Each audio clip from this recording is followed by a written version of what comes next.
Hello.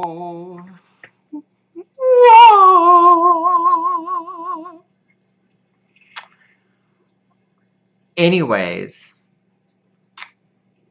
today you probably have come to terms, if not in the past, it is not worth just going out there and working in labor and being exploited. And a lot of your politicians are trying to say that we need to create new jobs and we need to get America back to working. And basically, you can't create new jobs if you don't have new attitudes. And you can't have new attitudes if you think that you are going to continue with the same presumption as capitalists. Getting away with using people is going to be just fine. Folks are saying, why go out and work when people running the system and running the world are out to treating others like cow manure? Why participate? It's probably a very good argument. And it's really psychologically healthy to make the socio-philosophical as well as socio-political inquiry on loneliness and envy and what that creates for the king with no clothes, all right, that's just been very presumptuous, that doesn't have what he claims to have.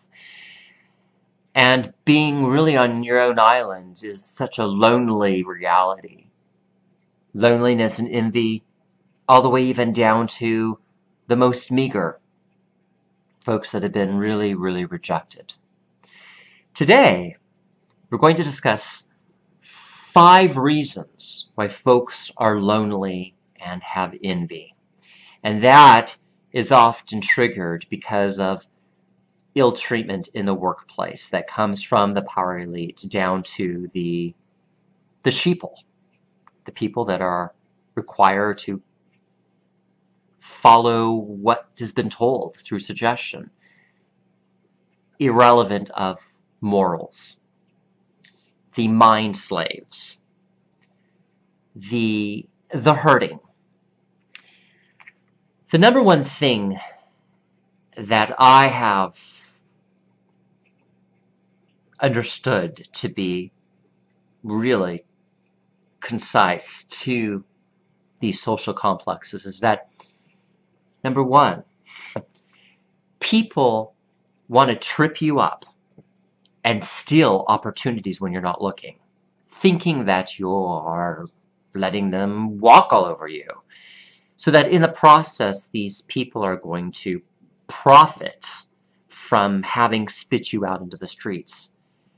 Thus, loneliness and envy is stirring inside the individual, you being, let's say, the individual that we're discussing, not to take power from you, just to kind of reawaken things inside yourself that you already know.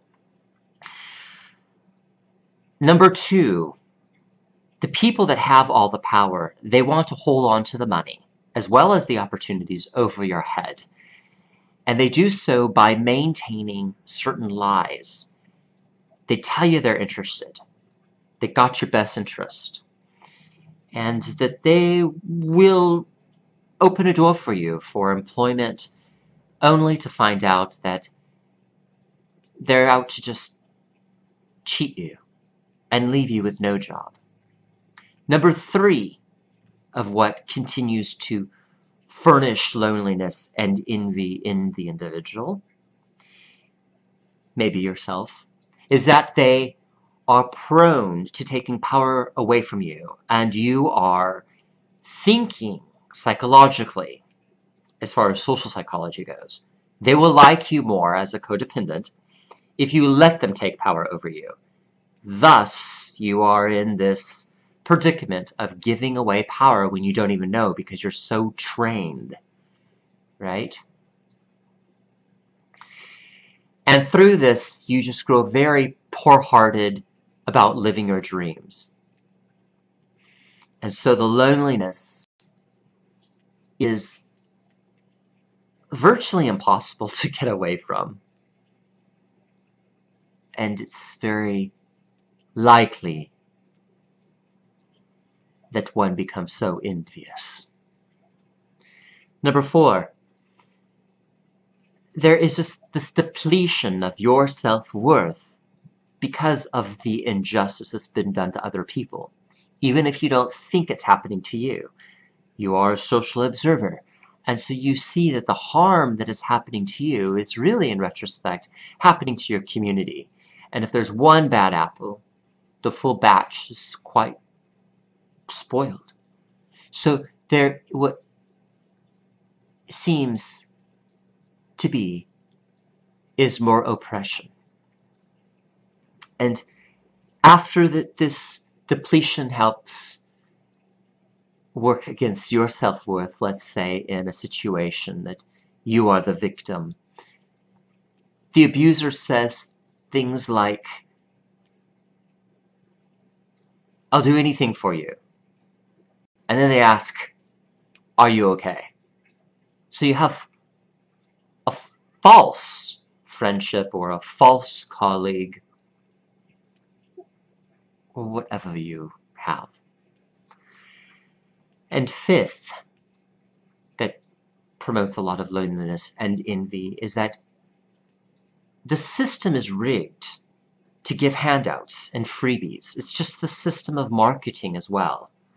And the whole thing is that you're told you're very special.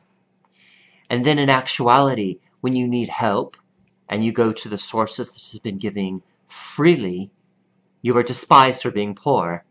And they look at you like you're crazy because you need help.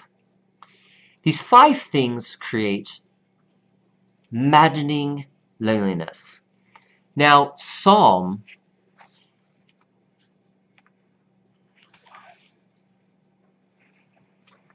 140 is a prayer of deliverance from evil men. And I'm going to read some excerpts from this, and this I think can help when you are feeling lonely and fueled with envy from a dominative culture of cheating and just utter hell. Deliver me, O Lord, from evil ones. Deliver me, O Lord, from evil men. Preserve me from violent men who plan evil things in their hearts. They continually gather together for war. They sharpen their tongues like a serpent. The poison of asps is under their lips. Keep me, O Lord, from the hands of the wicked. Preserve me from violent men who have proposed to make my steps stumble. The proud have hidden snare for me and cords. They have spread a net by the wayside. They have set traps for me. I said to the Lord, quote, "You are my God. Hear the voice of my supplications, O Lord. O God, the Lord, the strength of my salvation. You have covered my head in the day of battle. Do not grant, O Lord, the desires of the wicked. Do not further his wicked scheme, lest they be exalted. As for the head of those who surround me, let the evil of their lips cover them.